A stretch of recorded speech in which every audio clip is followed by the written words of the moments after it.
दर्शन सन्मान्य अतिथी या ठिकाणी करणार आहेत. सन्मान्य पाहुण्यांच्या समेत प्रवरा ग्रामीण शिक्षण संस्थेचे कार्यकारी अध्यक्ष सन्मान्य डॉक्टर अशोकराव विखे पाटील, त्याचप्रमाणे प्रवरा ग्रामीण शिक्षण संस्थेचे सर्व अधिकारी या ठिकाणी त्यांचं आगमन टाळ्यांच्या गजरात आपण त्यांचं स्वागत करूया. आजचे प्रमुख व्याख्याते आदरणीय आणि सन्माननीय प्रदीपजी नाईक साहेब, हवाई दल प्रमुख, यांचं या ठिकाणी आपण स्वागत करूया.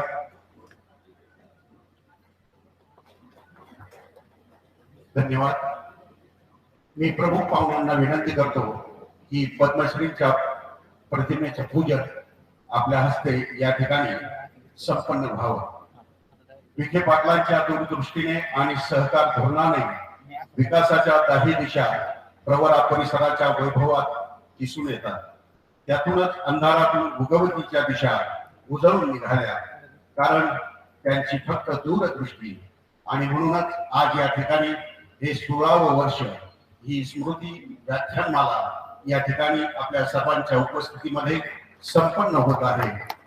सन्माननीय अतिथींच्या हस्ते या ठिकाणी दीप प्रज्वलन होत आहे.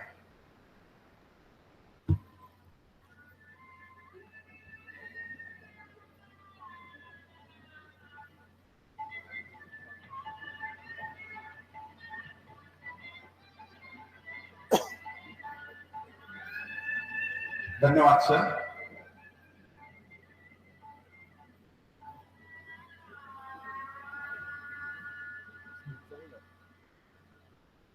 प्रमुख अतिथींचा सत्कार या ठिकाणी कार्यकारी अध्यक्ष डॉक्टर अशोकराव विखे पाटील हे करतील. मी आजचे अतिथी प्रदीपजी नाईक साहेब यांना विनंती करतो की हा सत्कार आपण या ठिकाणी स्वीकारावा. डॉक्टर अशोकराव विखे पाटील सन्मान्य अतिथींचा सत्कार करताना टाळ्यांच्या गजरात या ठिकाणी अतिथींचं स्वागत.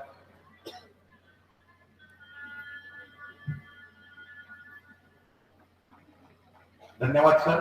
आणि प्राचार्य NG निकम सर, पॉलिटेक्निक, यांना मी विनंती करतो की आपण या ठिकाणी पाहुण्यांचा परिचय, स्वागत आणि प्रास्ताविक करावे.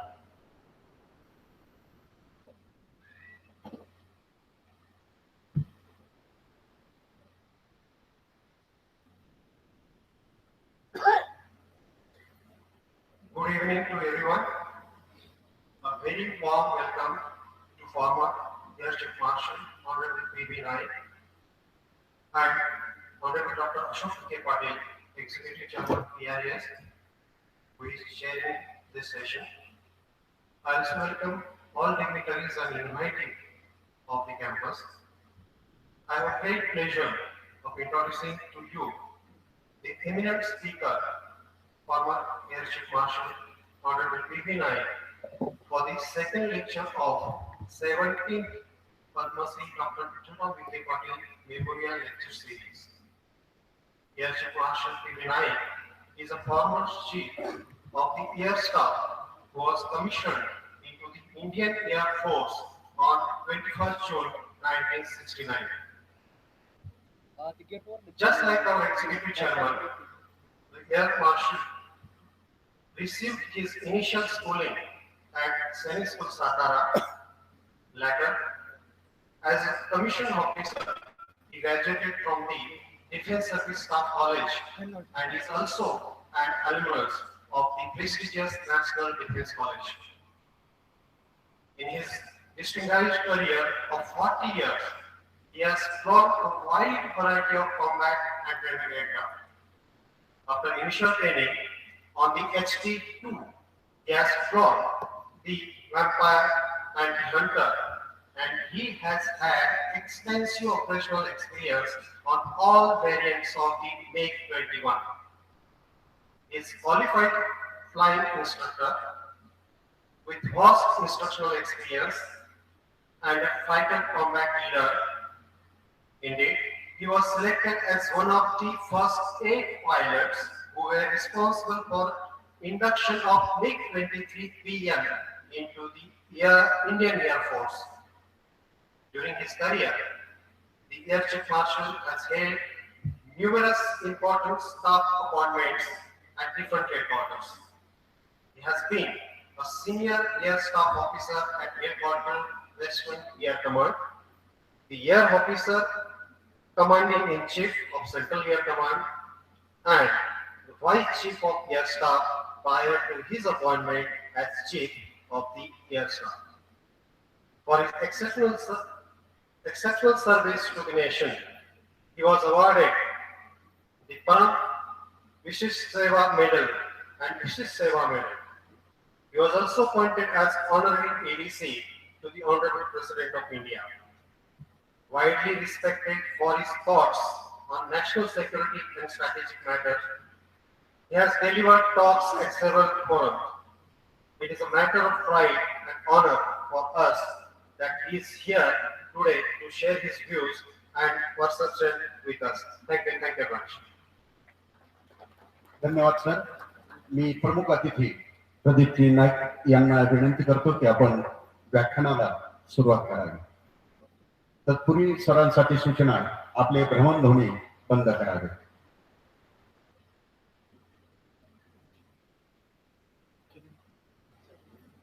सन्मान सन्मान अरे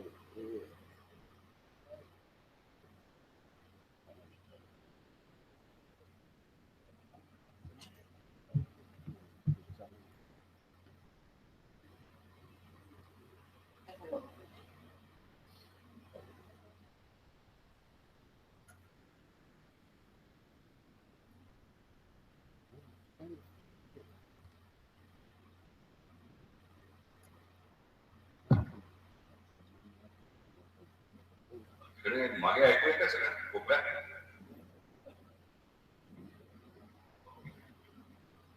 Good evening to everybody. Good evening. Starting with my friend Ashok, senior officers, ladies, gentlemen sitting in front rows, more so the students and other dignitaries of Pravaranagar and Roni who have come to attend this talk.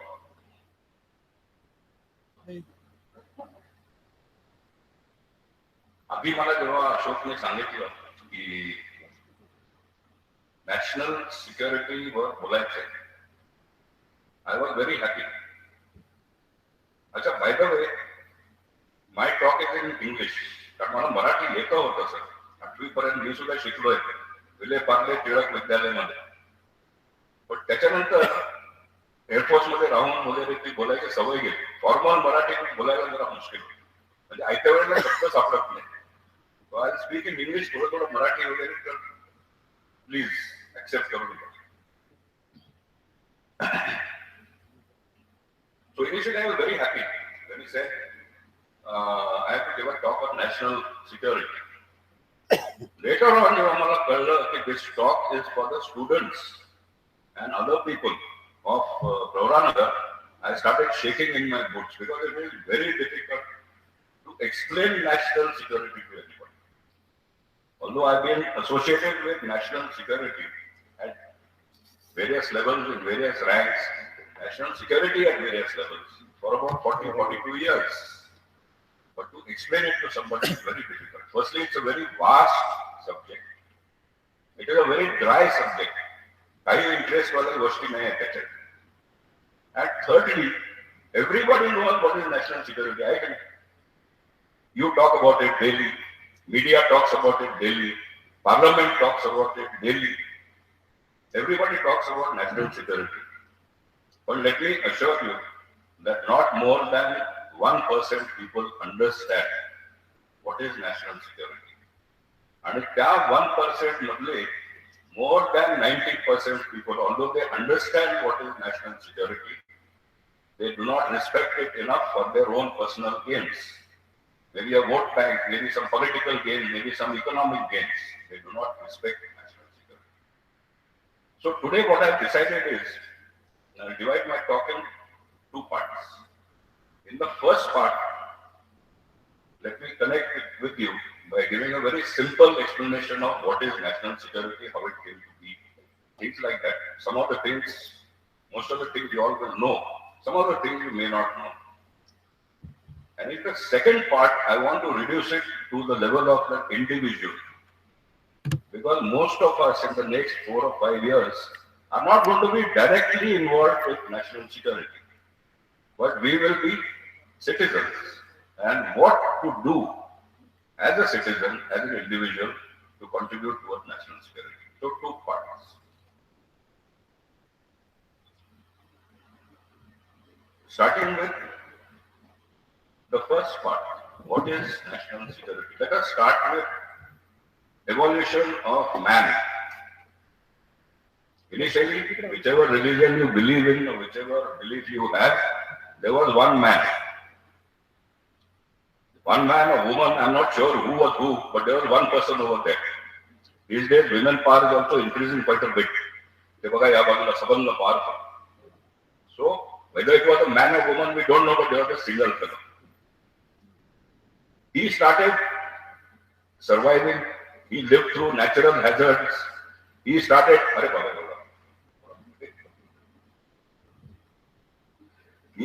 fighting various animals for his food and various other things. Very difficult life he had. Till one day, I think after thousands and thousands of years, he met his counterpart. Both of them fit very well together.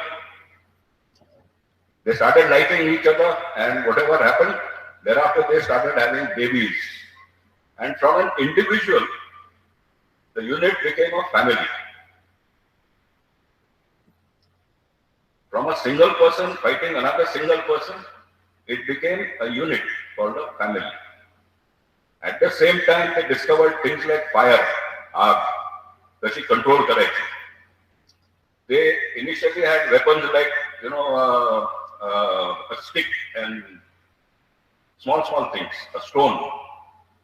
Thereafter, they developed long-range weapons like arrows and javelins, and they started living in caves. As evolution progressed, they started fighting with other families for their food, for their survival.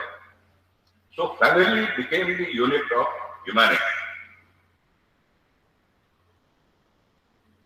After hundreds and thousands of years, they decided that killing each other is not good. So the families decided to join together, similar families with similar ethnicity, with similar looks, with similar customs, with similar beliefs, decided to join together. And they formed what we know now as tribe.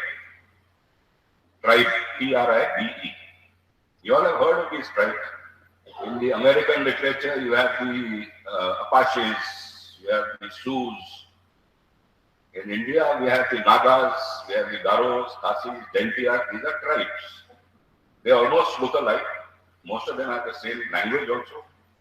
Some of them have similar religions also. But ethnicity basically is, and customs and religions were the same. So these were tribes. Now the tribes started expanding. Tribes became bigger and then they developed into something called clan. In English it's known as the clan. C-L-A-N. You had the Shishodia clan. You had the Rana Sangha clan. You had the Catholic clan, which became a Catholic nation later on. So slowly, these clans started settling down. And they started getting bigger. Now the people of similar likes and dislikes, people of similar looks, people of similar habits, people living in similar circumstances, got together and they formed what is called a nation. Now nation is a vague identity, it's not something which exists naturally, it doesn't have. Nation also had defined boundaries, mind you. But those boundaries were not sacrosanct. Other people could invade, they could get into your thing, attack you, destroy you, steal your wealth. As far as the nations were concerned. They started doing agriculture. Some of them started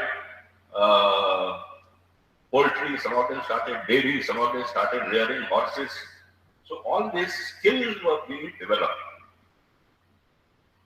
People of similar ethnicity, people of same customs, similar privileges, skills. Some people were very expert in knitting. Some people were very expert in making weapons.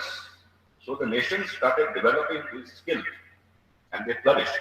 They gained economically without fighting and destroying the other tribes or other nations. Now the modern state or nation state or country, as we call it, came into existence very, very late. Quite a few of you may have heard of something called the Treaty of Westphalia. This nation state is basically an idea which originated in Europe. In Germany, in the Westphalian region, in 1648, between May and October, these countries got together and they, in two cities, just for your information, one was Munster and one was Osnabrück. These nations or countries got together and they signed a treaty. The basic thing that happened was they decided instead of slaughtering each other's people, it is better to coexist. It is better to live happily near each other and continue to flourish. It is better to respect each other's sovereignty. It is better to respect each other's territory. And it is better to be friendly rather than slaughter each other. So these were the main things that were decided in the Treaty of Westphalia. Now, as the European influence increased in the world, this idea also spread in the world. The idea of a nation state as we know it today. What we call countries is basically a nation state. Now, initially, they were ruled by kings. Some was ruled by the Pope. The Catholic kingdom was ruled by the empire, was ruled by the Pope. Some were chieftains, like Ranjit Singh and others, who were leading their nation states. Now, after the Second World War, what happened was that the powers that had colonized other countries, like England, France, Belgium, they started the process of decolonization, as you all know.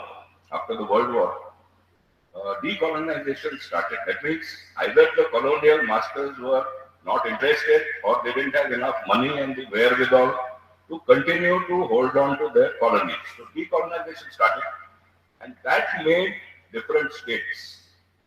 India, Pakistan came after the Second World War, after the decolonization stopped. Then in the 1960s, a lot of African states came into being. So the idea of nation state was catching on. Now, initially there were kings and emperors. Thereafter it evolved into many types of systems. One is democracy, which we all know. Democracy and the way the government works, etc. in India and a lot of other countries. One was dictatorship, either military or civilian, like Idi Amin Dada in Uganda, if you all remember. One was the presidential form of government. One was the parliamentary form of government. One was the Communist Party type of government, where the party rules the state. So all these types of governments came into being. They had quite a few things in common. One thing was the rules of business of how the states interact with each other was laid down. These rules, by and large, we call constitution. Each nation has its own, we the people of India, whatever. So each nation has its own set of rules, by and large called the constitution. It is known by other names also. Then there were generally three prongs of the state. As you all know, the legislature, which made the laws and the rules, the executive, which is the government, which carried out those or implemented those laws and rules, and the judiciary, which dealt with legal matters, law, justice, etc. So these three prongs are also common. And such states continue to flourish in the era post the 1960s. Now we have a state, all right. Now what is the aim of these states? The aims of all the states, one aim was common. That was to protect the interests of the people who form that state. Naturally, why should a state be in existence if they don't want to protect and further the interests of the people who form that state? Now, how do you do that? You do that through something called power. Power, takat. If the whole nation acts together, it is called national power. And national power is something phenomenal.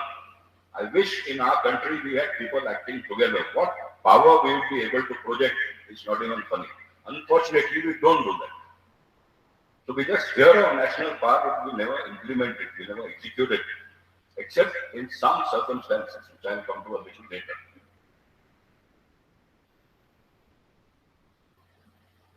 So we come to national power. Now, national power can be, easy explanation, divided in 4 parts. The first is diplomatic power. It is the influence that you exercise on international situations to further your own interests. That is diplomatic power. It is political. It is a combination of various other powers. Of course, you all must have heard of soft power, hard power, and all that. But that is part of this distinction of 4 types of power, national power. So one is diplomatic power. Example of this, you remember the recent SAARC summit, which was to be held in Islamabad, and nobody went there. Why did that happen? Because we used our diplomatic power and clout that convinced the other countries that Pakistan is a terrorist state and we should not attend the SAARC summit in Islamabad. That was a brilliant example of the use of national power, diplomatic. The other example, slightly opposite, is that fellow called Masood Azhar, a terrorist act. We want to declare him terrorist, but we cannot. Why? Because China is using its veto, their diplomatic power, to prevent us from doing it because they are buddies with Pakistan. Now keep this in mind, it comes in subsequently also when we go further ahead of national power. So we have diplomatic power. Next power you have, national power, is economic power. Everybody knows about it. Economic power is not only money. It is your financial system. It is your interest rates, your taxation, your trade and other policies. All this gives you economic clout and economic power, which is tremendous. Brilliant example of economic power is, you all know, China is using a thing called string of pearls policy. String of pearls, Motenchi Mark. All around India, they are convincing other countries to be friendly with China. There is Bhutan, there is Nepal, there is Bangladesh, Myanmar, Sri Lanka, Pakistan. So it's a string of pearls around India's neck. How? Economic power. They go to Myanmar and says, I'll give you $18 billion. Make a railway from my country to yours. Like that. That is economic power. Just to give you an example. So we got diplomatic, we got economic. The third is the most commonly known, military power. Everybody knows about military power and it is synonymous generally to national power. But there are other types of power also. Military power is the power of your armed forces. All the 3 or 4 armed forces that you have. Many times, in many situations, this is the only power used in difficult situations. Military power is ready. You have a standing army which can produce this power, Army, Navy, Air Force. You have a set of people who are controlling these formations. You have a set of professionals who can execute this power with efficiency and with effect. That is why military power very, very important. There are so many examples. You have in 1971, a war where we created Bangladesh, probably one of the only countries in the world to create a country and then not rule it, give it back to the country. I think it was a great thing that happened. Then you had the Kargil war, you had the Uri surgical strike recently. All these are examples of military power. So what military power does is firstly defend your own country against any aggression. And secondly, it can be used as military force to force other people to bow down to your will. So there are defensive and offensive options as far as military power is concerned. And the last division of power which I'd like to submit to you is informational power. You know, there's a cliche, information is power. All must have heard about it. Informational power is the power that you have through various agencies, like power of the intelligence apparatus that you have, power of the surveillance apparatus that you have, power of the reconnaissance. You have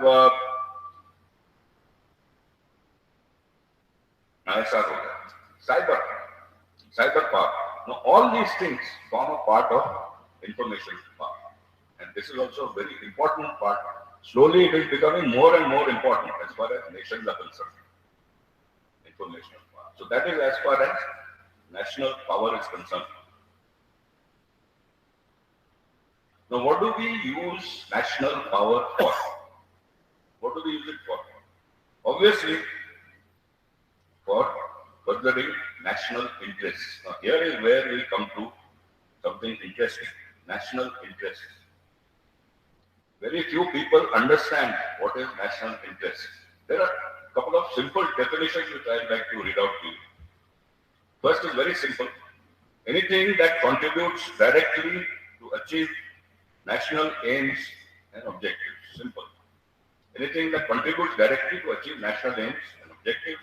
Second is a little more encompassing. Claims, objectives, goals, demands, and interests the nation always tries to protect, defend, and preserve in relation with other nations. So these are the two definitions of national interests. You know, people say that in politics there are no permanent friends and enemies, only interests, only national interests. Now, national interests may be permanent, but they are not always the same. National interest changes with time, changes with the geopolitical situation, changes with circumstances. National interest. For example, when we had the Sri Lanka LTT operation, when our army went there, because of our internal pressures, Tamil Nadu and others, the same time that the army was attacking people in Sri Lanka, the same time they were being supplied arms by our people. So from this side you are supplying LTT and from this side you are attacking LTT. Why? Because some of the people forgot where your national interests lay. I don't know if you all remember, many years back, our government refused to acknowledge Israel. They said, hey, Israel, there were no dealings, government to government dealings with Israel. Why? Because we were so dependent on Arab oil. We didn't have the heart to disturb the Arabs. You know, we said, if we talk to Israel, then Arabs will be disturbed. It was in our interest, national interest, to talk to Israel and take their help in technology, because they were going really great guns. But now if you see, last few years, we have once again decided what our national interests are, and we acknowledge Israel government also, and we are equally friendly with Arabs also, because your status itself has increased a little bit. Now, anything can justify national interests. You all know Hitler and his expansionist policy to attack everybody. He justified it by saying it is in German national interest. US and USSR during the Cold War, arms race, nuclear arms, build up. Why they justified it? Because it was their national interest. China claims to Arunachal Pradesh. Why? Because they said it is in our national interest. And we refuse to give it to them because we say it is not in our national interest. Give away Arunachal Pradesh. So national interests can, vary from time to time.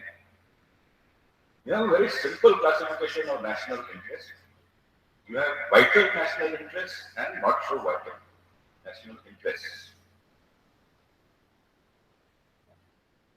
As far as vital national interests are concerned, these are to do with three sets of identities that we have. The first is the physical identity, your border, your territory, your resources, your forest, your water, all these things. Physical identity. Second is your political identity, that is your political beliefs, your political system, the treaties we have with other people in political, on the political field. And the last one is cultural, that is the historic values that a nation upholds. Now these three identities are very important and we defend them to the last mile. If these identities are being attacked, then nations can go to war. So that is vital national interests. The others you have non-vital. These are determined by many people. These are determined by people who are in power. Sometimes public opinion also affects this non-vital national interests. Party politics sometimes decides what are the interests. And what are these? These are things like peace, prosperity, justice. Everybody would like to have, but you will not go to war if somebody attacks these interests. So these are the non-vital national interests. I've given you a very simple classification, but just for your information, I must tell you what are the other types of national interests. They are primary, secondary, permanent, variable, general, specific, and international types of national interests. Now, it's not worth going into all these, just vital and non-vital is sufficient. In the beginning of my talk, I said it's a very dry and very difficult subject. Whenever a guy is talking about these things, you all will agree with me that the attention span of the audience is just about 2.5 to 3 minutes. You know, uske baad gravity takes over, eyelids start drooping and things like that. I've given a lot of talks of this kind, so I'm aware of all this. Don't worry, even if you drop down, no problem. Just keep your ears open and keep a listening watch. Okay. I've warned you. Okay, now we've seen national part, we've seen national interests. Now this protection of national interests by using national power is what we call national security. We are already saying national security. Okay. I'll give you a simple definition for national security. Safeguarding sovereignty, territory, citizens, and socio-economic fabric of a nation from aggressor using unjust or violent means. Basically safeguarding your basic interests. Normally we equate national security with military security. Military security is only one part of national security. There are other parts also which we'll discuss one by one. Diplomatic, political, economic, etc., etc. Let's quickly go through these one by one. Diplomatic security is the capability to defend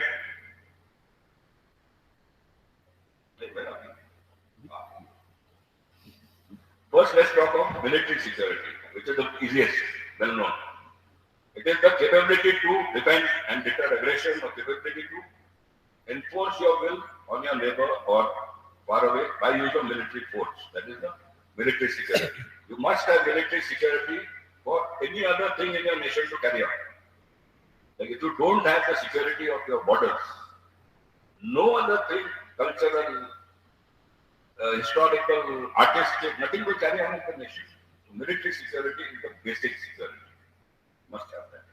Next is political security. Stability, political stability. The stability of your social order. Security of institutions like the parliament.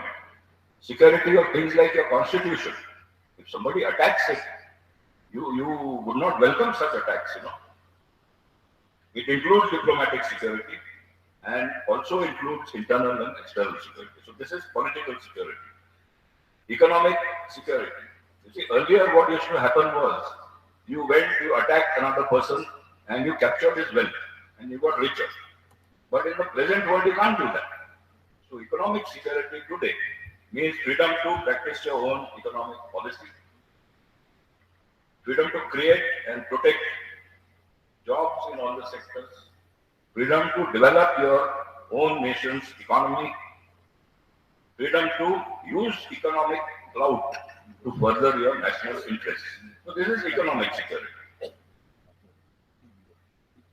Then you have energy security. Everybody knows oil, coal, minerals, water, energy security. You must have these forms of energy available. Everybody knows that fossil fuels are limited. They are going to give up sometime or the other. Till then, these things are very jealously guarded. You know, every day there is about 100 to 200,000 tons of coal which goes from Australia to Japan, because Japan doesn't have coal. So they ensure their energy security through their economic power.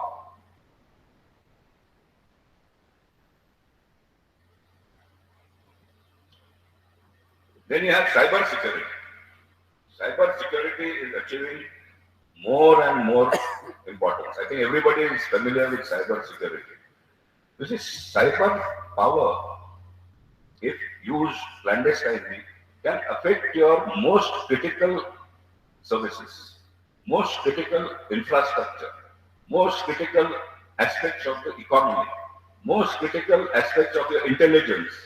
There are hundreds of examples like this. WikiLeaks. You all have heard of the WikiLeaks. What chaos it created.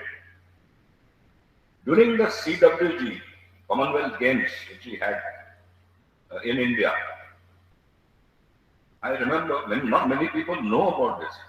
There were literally 300 to 400 attacks per minute on the apparatus of the Commonwealth Games. We had selected a team, and we had set a team of hackers just to deter this entry into the software of our Commonwealth Games. And they were doing things like, if you are running a 100-meter race, generally the timing is in seconds. They had hacked that thing and they converted it into minutes or hours. Just a simple thing like that. But it threw the whole thing out of gear. So 300 to 400 attacks per minute we have repelled. Pretty good, I would say. Data theft. You know, countries today have the capabilities through cyber attacks, cyber power, to control the other nations' railway network, to control the other nations' electrical network, to control the other nations' logistic network. That is the power of cyber space today. And this security is achieving more and more importance now. So all these together form what is called national security. Now today we come to India. We face very, very serious problems. You all are aware of these. I won't go into them. Everyone today talks of national security, like I said earlier. Every day on the TV channel there is national security debates, and every chap you meet talks about national security. Experts talk on national security, political people talk on national security. You know, we've had think tanks talking, writing about national security. We've had a National Security Council, NSC, since 1999. But till date, we still do not have a national security strategy or a national security policy. You'll be surprised. India does not have a stated national security policy or strategy. Why is that so? A couple of reasons for it. One of the reasons is there is no political consensus. You have seen these weird scenes in our parliament. Just because the government says something, whichever the government is, the opposition in principle fights it, whether it's in national interest or not in national interest, whether it concerns national security or not. You have Kashmir, nobody agrees on it. You have a Uriwala, you have a strike across the border. People don't believe. You know, I mean, these are the kind of things that are happening. People are not on the same grid as far as national security is concerned. The second issue is our nature, our Indian nature. We are very departmentalized, very parochial. So to get all these departments together is very difficult. Intelligence, RNAW, IT, Home Ministry, Finance Ministry, Defense Ministry, very difficult.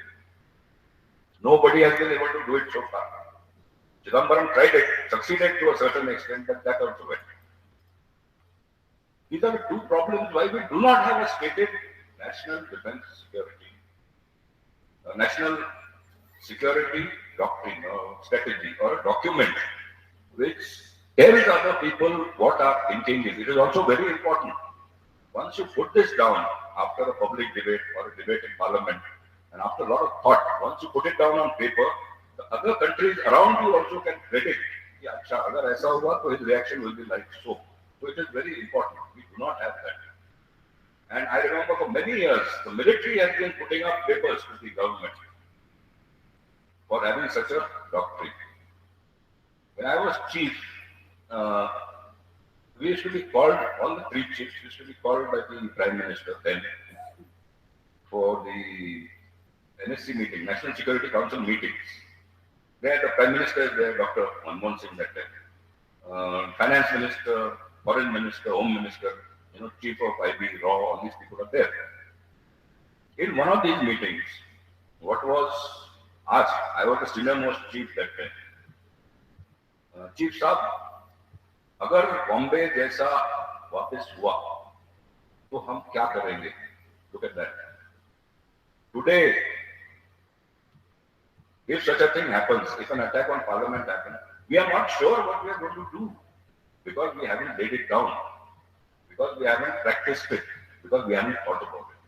Many people have thought about it, but the past that we need to think about this. And I think there is some movement which is going on now, but it still takes time. So this national security strategy document is very, very important. I'll just give you a few things about what I feel it should cover. Firstly, it needs to define what do we mean by national security and what are our national interests so that everybody is on the same grid. What is my national interest? This is not in my national interest, so that everybody knows that if a person is doing something on these lines, he's a traitor or he's working against national interests. Next, like in all such documents, you have to appreciate what is the geopolitical situation around you, which you all very well know. You know what is China, what to do about it, what is Pakistan, how should we deal with that, what is the problem? How about Bangladesh? Do we have the Farakka pot still going on? What about Bhutan? It's an independent kingdom. What about Nepal? Is China approaching Nepal? All these things. Sri Lanka. So many other things. Afghanistan. Everybody thinks Afghanistan is far away. But no, we have cultural ties going on for years, centuries. Kabuliwala, famous movie when we were young, Besides cultural ties, we have interest in Afghanistan because if you are friendly with Afghanistan, it tickles the back of Pakistan's security establishment. Because Afghanistan is behind them. So it disturbs them a little bit. So getting friendly with Afghanistan is good.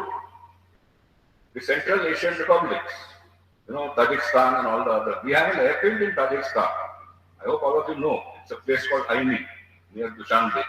We have an airfield which India has built, and I'm very proud of this fact. It is operating. Pakistan is also very good. So, approach to the Central Asian republics. All this as a part of the geopolitical situation.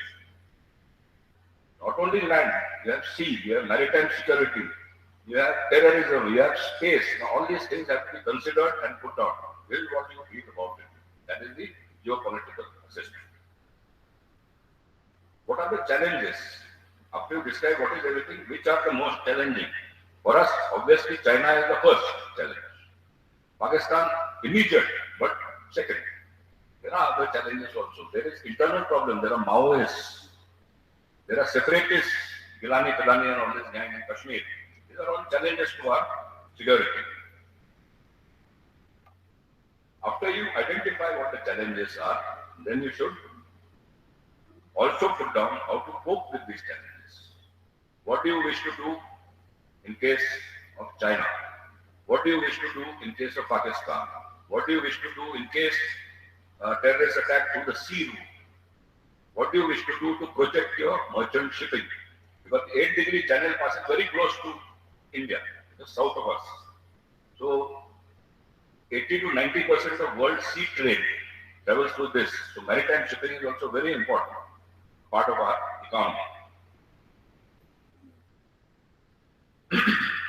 Now, how to cope with the challenges? You have to commit resources. So this is where you have to see what all you can use out of your resources to take care of these challenges. And the last point I think we should have is to enunciate our resources and develop them so that the nation flourishes. What are these resources? Human resource, diplomatic resource, economic resources, governance, very, very important part, governance. The Maoism, which is going on in Gadchiroli and all these places, governance is one of the major problems there. So governance becomes a very important issue. Labor reforms, technology is a fantastic resource. How to harness that? How to get technology? How to make in India? Now, these are the things that we must put down. It's not a simple thing in this national security document. Thereafter, you discuss it in the parliament, and thereafter, have a public debate on it, and thereafter, publish a paper. Then everybody will be on the same grid, and I'm sure we'll be a much more secure nation. Now, with this, I finish part 1 of my talk. Part 2, if you all are still awake, I'd like to get it down to individual levels. This is basically for my younger friends here. I thought there will be many more of you, but I think there are as many elder people also. So welcome, all of you. What I wish to say is, what can you do as an individual towards national security? All of us are not going to be prime ministers and home ministers and chiefs and things like that in the immediate future. Next 4 to 5 years, no. Next 4 to 5 years will be individuals. So what do we do as individuals to promote national security? As individuals, we basically must aim to be good citizens. That is the first thing that will promote national interest. That is the first thing that will promote national security. How to be good citizens? This is basically for my younger friends who are graduates or postgraduate classes, who in 4 or 5 years are going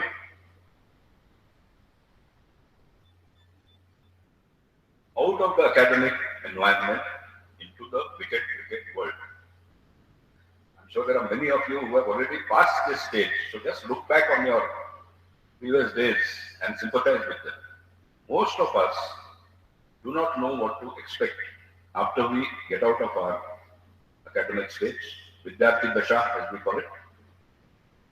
So we go forth like unsuspecting virgins, and you get very badly upset if some things happen that you have not been told will happen. So, you see, earlier what I used to do was, I have 2 sons, by the way. Don't Porayat Mala. One is a wing commander, he is a pilot in the Indian Air Force, and one is a captain in Merchant Navy. So when they were growing up, we take a खूप close at it. I used to advise them at every stage of their development, आता हे करा, आता असं करा, नको करू वगैरे on this. And today they are doing extremely well.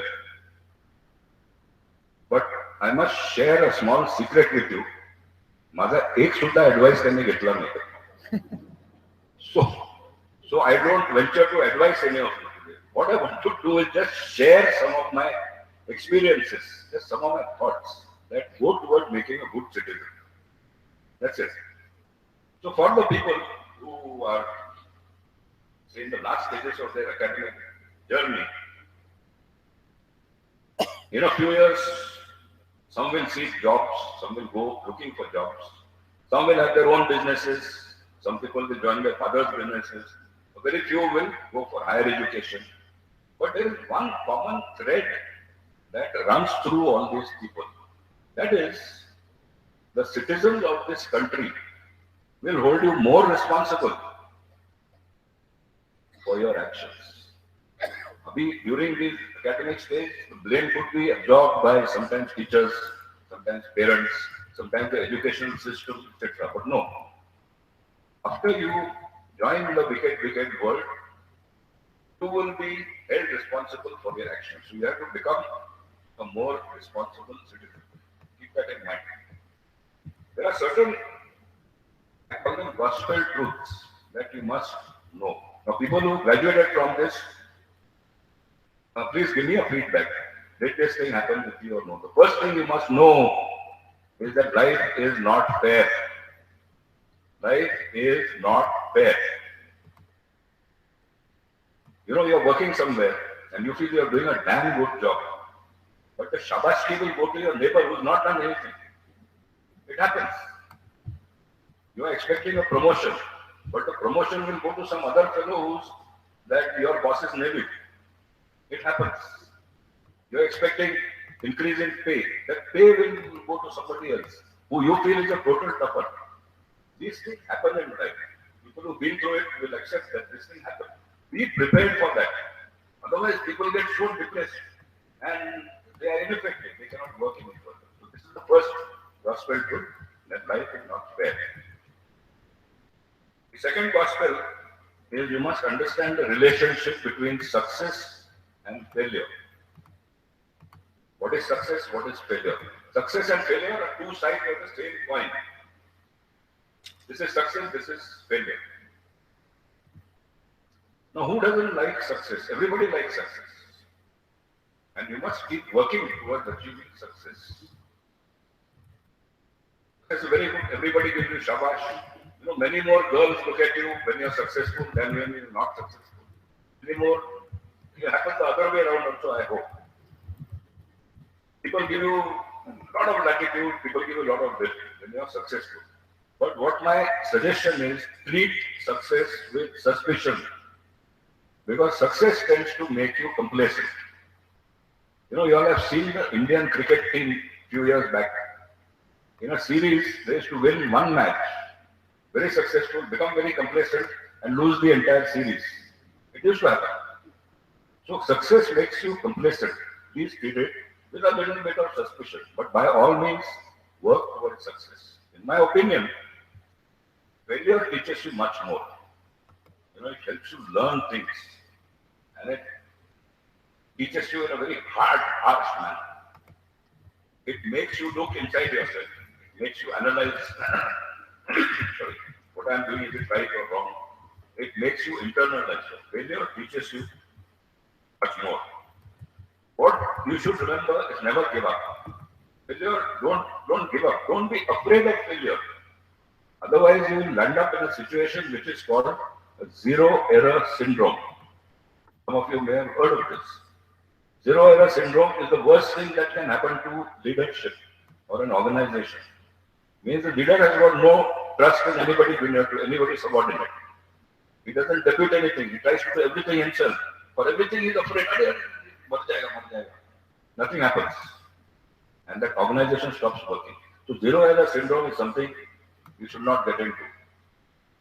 The other thing about failure is we try to blame others. It's not my fault, because of that stupid idiot I got into this trouble. Never try and blame others. Look at yourself. There is that Urdu couplet, you know. खुद ही को कर बुलंद इतना के हर तकदीर से पहले खुदा खुद पूछे बंदे तेरी रजा क्या है. You should make yourself that strong.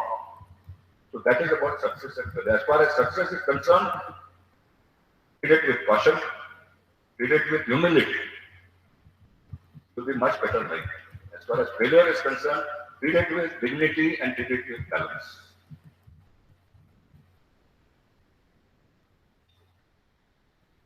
Now we get on to the second quality that one must have if you are joining a new job or if you are getting into a new career. Professional knowledge. There is no substitute for professional knowledge. You must aim to know more than the others. You must try and make yourself indispensable. Otherwise, कोई मजा ही नहीं आता in your career. Then you start loving your job after this. Now, all this involves a lot of hard work. There is no shortcut for a rise in your career without hard work. They keep saying that you cannot climb the ladder of success with your hands in your pocket. You have to work hard. I must share with you one little parable. You know what is a parable? It's a small story with a little advice at the end. There was a farm, and there were animals, birds. There was a farmer also there. All used to live together. There was a very tall tree over there. On top of that tall tree was an eagle, majestic eagle. He used to sit there around, in the sun. Whenever he felt like he should spread his wings, take a chakkar, come back, royal. There was a rabbit who always used to watch this chap. And he used to say, yeah, this guy, that is the life I must have. So one day he built up his courage and he goes up to the eagle and he says, sir, may I ask you a question? Can I also live the life that you are living? He tells him, why not? This is a democracy. India is a democracy. So why not? So next day the rabbit decides to live like the eagle.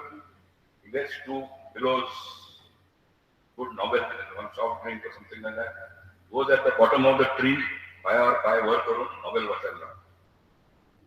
So there is one fox, Kola. He's hungry. He sees this rabbit, eats him up. The story ends there. Now what does it tell you? If you want to put your feet up and relax in an organization, please ensure that you are sufficiently high up.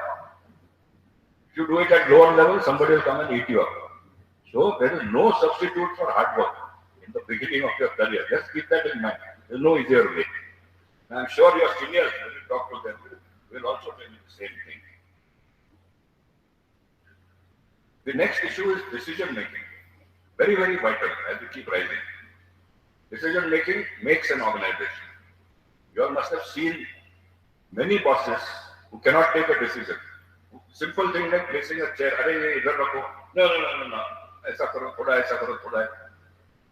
Decision. It is better to take a bad decision quickly rather than take no decision at all, because the whole efficiency of an organization goes down.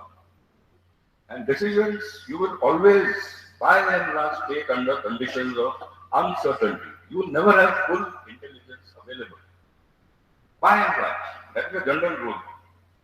Now, in case of the corporate world, it results into profit and loss. In the case of the military, it deals with life and death. Bad decision or no decision at all. So decision making, very, very vital part of leadership. Try and develop it as you keep developing in your career and becoming a good citizen. The next point I'd like to mention is courage. What is courage? Everybody, when we look in the mirror, we feel very courageous, lion-hearted, and things like that. There are 2 types of courage. One is physical courage and one is moral courage. Physical courage, let me tell you, you never know that you have physical courage till you are in that situation. You're on a bus and 4 tagada chaps are troubling a girl. What will you do? Will you interfere? Or will you just relax and look the other way? Courage. Courage hoga, you will interfere, regardless of the consequences. Physical courage is something you don't know till you get into that. I remember we were youngsters then, when the 71 war came. I had 2 years of service. So while we were preparing for war, there was one of our colleagues, very good, very smart, and handsome fellow actually, very, very handsome, tall, well built, and he had that charming manner, which the girls used to fall for. Left, right, and center. He had a lot of girlfriends. Good flyer, very good flyer. So we all used to look up and iske jaisa, it never happened. The war broke out.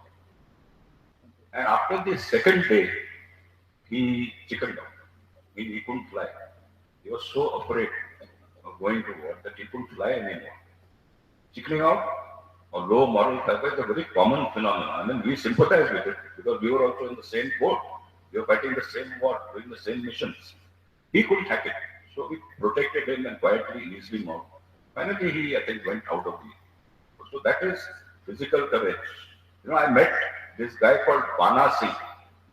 He was a Subedar Major then. Just 4 feet, nothing. Broad fellow. He single-handedly attacked the Pakistani post at some weird height, 18,000 or 19,000 feet. In fact, that post is known as Bana Post now. Paramveer Chakra, living Paramveer Chakra. So courage comes in different packages and you never know physical courage unless you get into that situation. Let's hope that we have physical courage sufficient. More than that, important than that, I feel is moral courage. Moral courage is to stand up for what you feel is right. More difficult. Courage to speak up, to stand up for what is right, even when you know everybody else is thinking the other way. That is moral courage. Very important to have, and moral courage can be developed with a proper upbringing, with a proper sense of values. Moral courage can be developed. If you have moral courage, you will make a good citizen, you will contribute more towards national security. Now, in the end, I think I've bored you enough. I will share with you 3 things that have stood me in very good stead throughout my career in the Air Force. These are honesty, integrity, and loyalty. By honesty, I don't mean paisa wala honesty, money honesty. That is the lowest form of honesty. Because there are so many checks and balances and auditors and procedures that you cannot do much gunjal. Of course, great chaps have done those gunjal. But you and I cannot do this normal thing without getting caught. So honesty, by honesty I mean honesty in self-appraisal. When you look at yourself in the mirror, do you appraise yourself honestly? What I see, these are my feelings, these are my strong points, these are the things I must correct, these are the things I must look at, whatever. Self-appraisal. Honesty in appraising your friends. We all feel, mera dost hai, he can't do anything wrong. No. There are some weak guys who are your friends also. So honesty in appraising your friends. Honesty in offering correct advice. Honesty in offering correct opinion. This requires courage, this requires a lot of courage. It's a good point there. Honesty. This is what I mean by honesty. And it has put me in very good stead. Life is much simpler if you are honest. Integrity. Practice what you preach. दूसरे के पीठ में छुरा ना भोंकना. Integrity. Having the courage of your convictions. I must tell you a story. After independence, Jawaharlal Nehru was our Prime Minister. So he was very fond of deciding many things by calling people over. The meeting used to be in his house. One such meeting he had called, where there were a lot of ministers. He had called some army people also. One was General Karyappa, head of the army at that time. And one was Major General, who was his adjutant general or some such appointment. Major General Nathu Singh Rathod was his name. So that meeting was to decide what is the future of our Indian army. Now, Jawaharlal Nehru was a very strong Prime Minister, and many people were very scared of it. So he was of the opinion that our army after independence is a very large army, and we Indians do not have the experience to lead that army. So instead of promoting an Indian officer to general rank, he suggested why not get a British officer and let him show us how it is done for 2-3 years, and then slowly we will take over.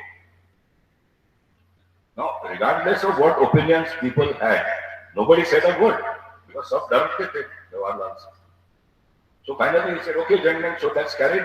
Any opinions. Nattu Singh Rathod, Major General, mind you, Major General talking to a Prime Minister. You can ask the Major General who are around. Difficult, very difficult. He raised his hand. He said, sir, I have a suggestion.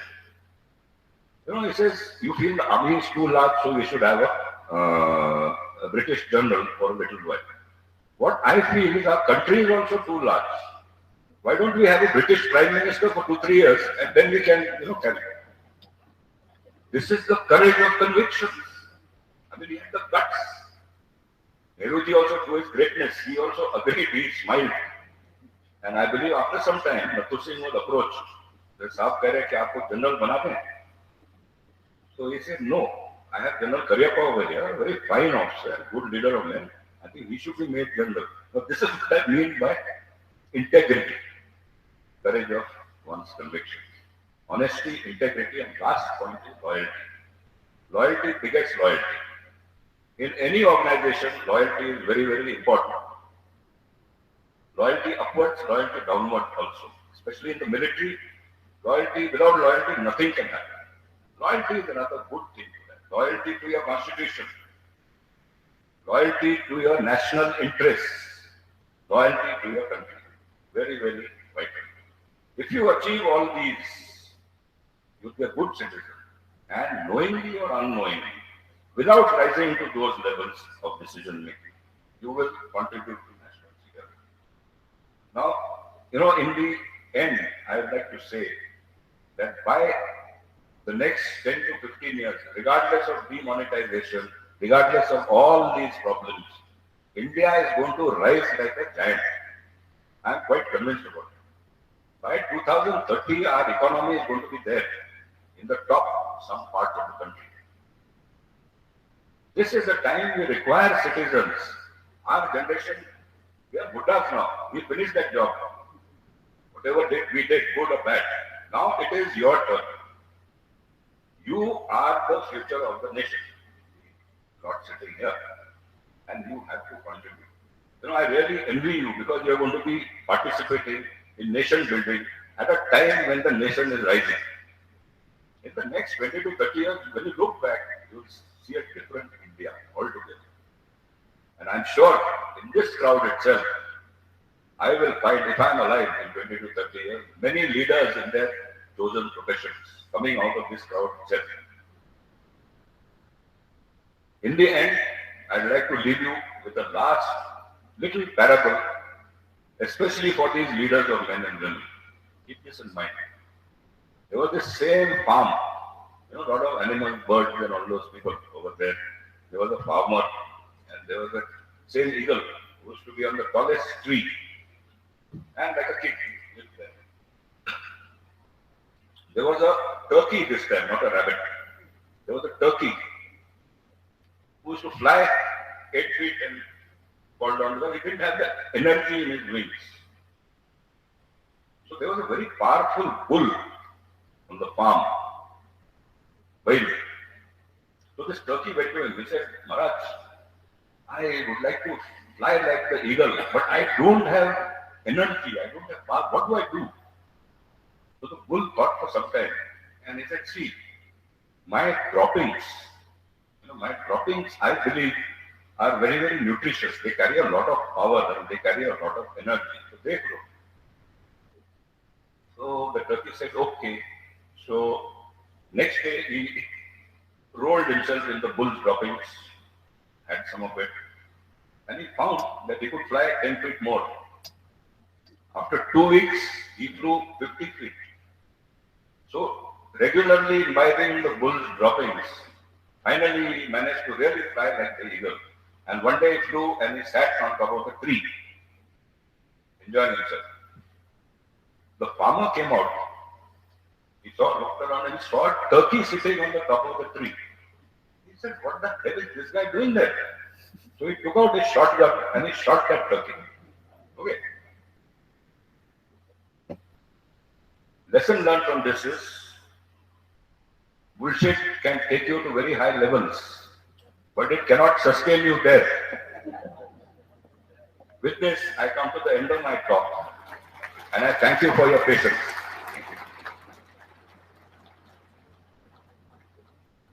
राष्ट्रीय सुरक्षाविषयी आपण विविध पैलू या ठिकाणी मांडले sir. धन्यवाद. आणि यानंतर आभार व्यक्त करण्यासाठी doctor Hiremath sir. Question sir, कुणाला प्रश्न विचारायचे असतील तर कृपया आपण विचारू शकता.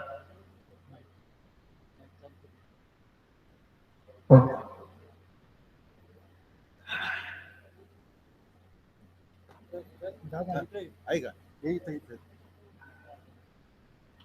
Any questions on any topic that you all wish? Most welcome.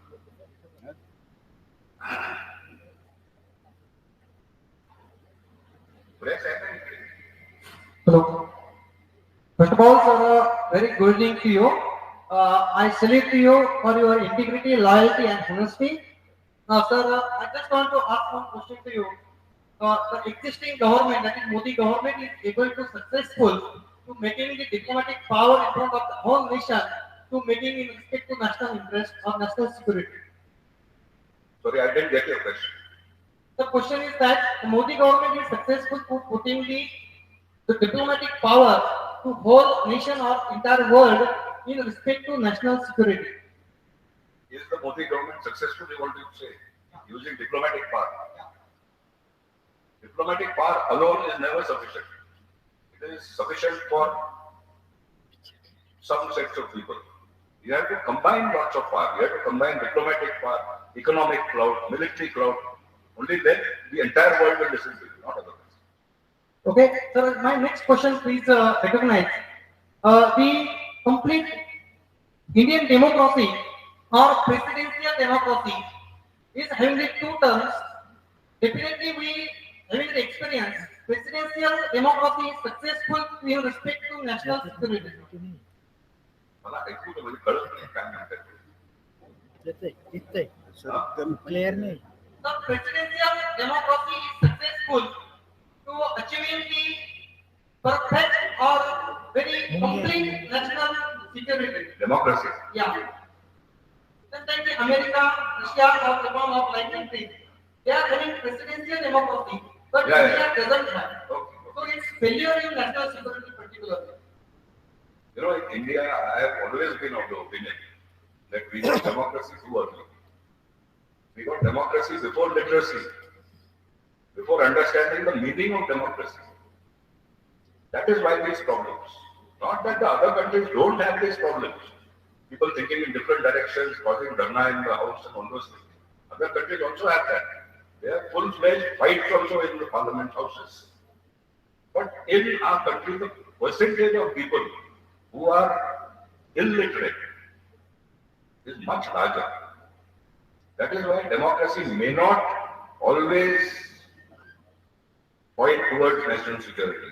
Some people will always be there of different categories. That's what I think.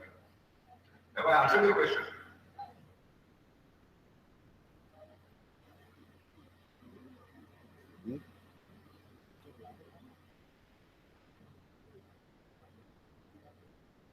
प्रश्न अजून कुणाचे? कृपया हात वर करा. Good evening, sir. Few minutes ago, you told that national integrity. Sorry? Few minutes ago, you told that national integrity is very important. Like demonetization, can't we take any step regarding Chinese intrusion? Yeah. You're talking about the Chinese intrusion. integrity of our border Yes. on the China front. Right. Yeah, of course, we are taking a lot of steps. Like demonetization, open can't we do because we know they are intruding every day. Slowly and slowly, they're coming inside.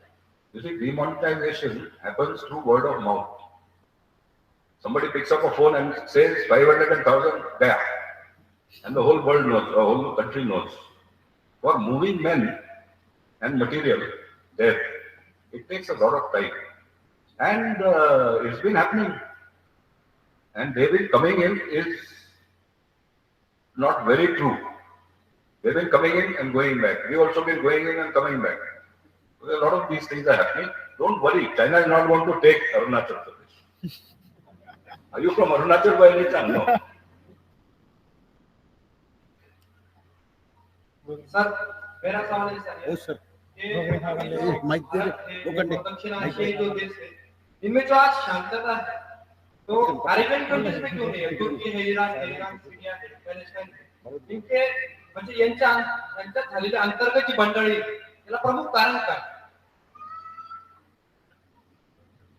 प्रमुख कारण मला वाटतं is fundamental. त्यांच्या countries मध्ये जे आहे आणि it's not religion based. ते शिया सुन्नी त्याच्यामध्ये सुद्धा लढाया होत आहेत. हे दोन रिलिजन्स जे आहेत ना, ख्रिश्चॅनिटी आणि इस्लाम, त्यांच्यामध्ये you have a concept of काफिर. काफिर means non believer. Other religions do not have this concept. So that is why the concept itself is okay. I mean, it's not too alarming. But when fundamentalists take over and twist this concept into something dangerous, then these problems occur.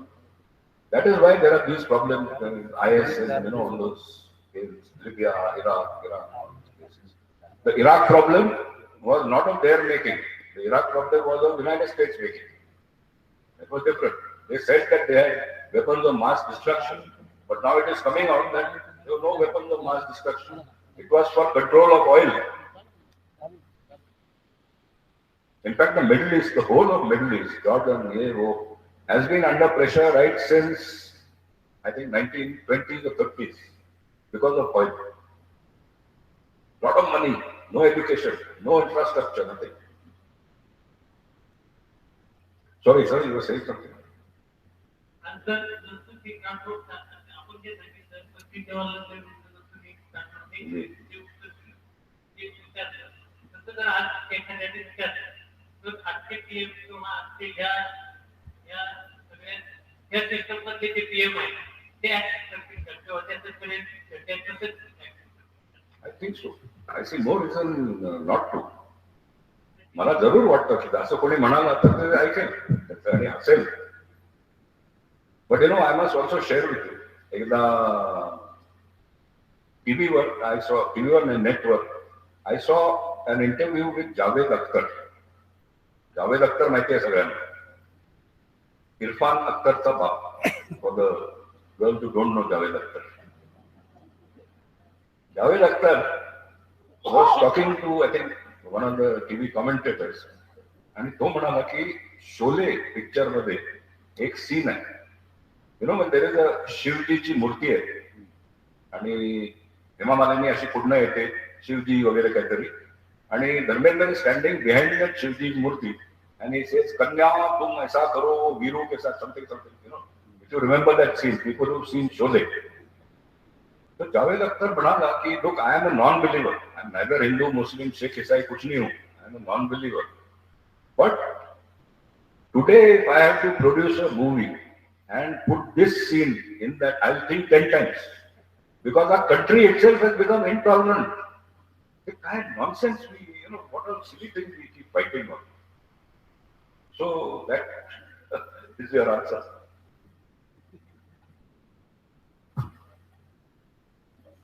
धन्यवाद. Good evening, sir. अरे हा माहिती आहे का काय? Sir, या वर्षाच्या सुरुवातीला पठाणकोट एअरबेसवर जो हमला झाला तर त्यानंतर जेव्हा पाकिस्तानी दूतावासाला जेव्हा आपण सूचित केलं की हा हमला मसूद अझहरद्वारे केला गेला आहे तर तेव्हा त्यांनी आपली इन्व्हेस्टिगेशन कमिटी ही पठाणकोट एअरबेस वर पाठवली. तर यामुळे आपल्या राष्ट्रीय सुरक्षेला काही धोका होऊ शकतो का? कारण की पठाणकोट एअरबेस हा भौगोलिक सीमांच्या दृष्टीने भारतासाठी खूप महत्वाचा एअरबेस आहे आणि जर आपण त्यांच्या देशाची इन्व्हेस्टिगेशन कमिटी जर अशा प्रकारे त्यांना पूर्ण एअरबेसवर जर आपण दाखवत असू तर त्यामुळे आपल्या राष्ट्रीय सुरक्षेला काही धोका होऊ शकतो. तुम्ही गुगल वापरता का? Google do you use Google my friend? No sir. Google मध्ये सगळे थिंग्स आर अवेलेबल. ज्या गोष्टी त्या पाकिस्तानी लोकांनी बघितल्या इट इज नथिंग. त्याच्यावर नॅशनल सिक्युरिटी काय पठाणकोटची सिक्युरिटी सुद्धा विल नॉट बी असेल. आणि असंच उठवली आहे कोणीतरी अफवा नॅशनल सिक्युरिटी हे ते वगैरे. It was a gesture of friendship. त्याच्यानंतर those idiots didn't permit our team to go there. हे तुम्हाला माहिती आहे. So they are like that and we are like that. काही नाही, नॅशनल सिक्युरिटी तर no question. Even the security of Pathankot base was not affected. I have commanded a fighter squad in Pathankot. मला माहिती आहे कुठे गेले होते ते लोक. त्या एरियामध्ये फक्त थोडेसे क्वार्टर्स आहेत आणि एखादा मेस आहे आणि लॉट ऑफ झाडी झुडपं होते. नथिंग. एवढंच दाखवलं त्यांना.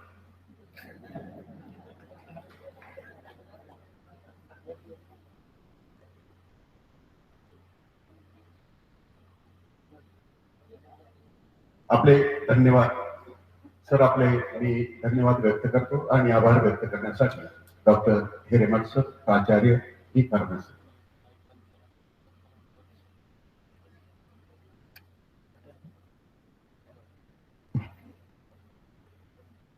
I feel honored and privileged to get an opportunity to propose vote of thanks on this auspicious evening. I, on behalf of organizing committee, Padmashri Dr.Vithalrao Vikhe Patil Memorial Lecture Series, year 2016, convey deep regards and hearty thanks to Air Chief Marshal Honorable Pradeep Naik sir for gracing this function and sharing with us his experience and guiding us about contribution to national security, especially the honesty, integrity and loyalty. Sir, we are grateful, greatly encouraged by your presence and immensely benefited by your inspiring address. Thank you, sir. I wish to express my sincere thanks to Honorable Dr. Ashraf Vikhe Patil sir, Executive Chairman, PRS for chairing the session. I also express my thanks to Sanjay Joshi sir, Major General Neeraj Pali sir, and other management members, directors of various institutions, principals, faculty, and all students. Thank you all once again for being with us this evening. It's been a great pleasure. Thank you very much. Thank you. राष्ट्रगीतासाठी सर्वांनी उभं राहा. एक साथ राष्ट्रगीत शुरू कर.